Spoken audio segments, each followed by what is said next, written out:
Heureux de vous retrouver pour cette session d'actualité. Débutons ce journal par cette prise de fonction à la mission onusienne de Leïla Zerougui. C'est ce lundi qu'a pris les rênes de la MONUSCO, la nouvelle représentante spéciale du secrétaire général des Nations Unies en République démocratique du Congo. L'Algérienne Leïla Zerougui est arrivée à Kinshasa en début de week-end. Elle succède ainsi à Mamadi Doukou qui a terminé sa mission en janvier 2018. Quel défi que la nouvelle patronne devra relever surtout en cette période très cruciale pour la République démocratique du Congo. Tentative de réponse dans ce récit signé Félix Matoudi et Christian Ilongo.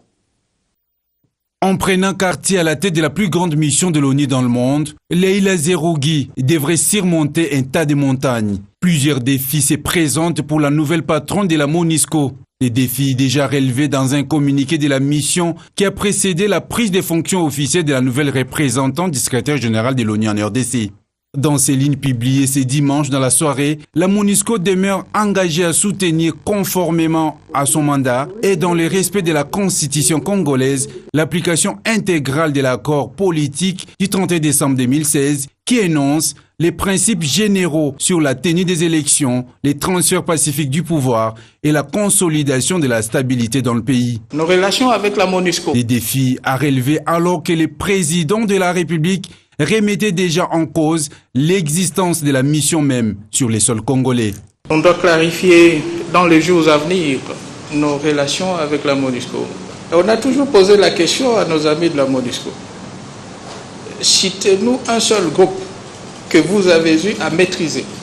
Du répondant, la MONUSCO en a eu pour étaler ses actifs qui, selon elle, ne sont pas à compter du bout des lèvres. On l'a dit, il y a encore beaucoup à faire, il y a beaucoup de groupes armés.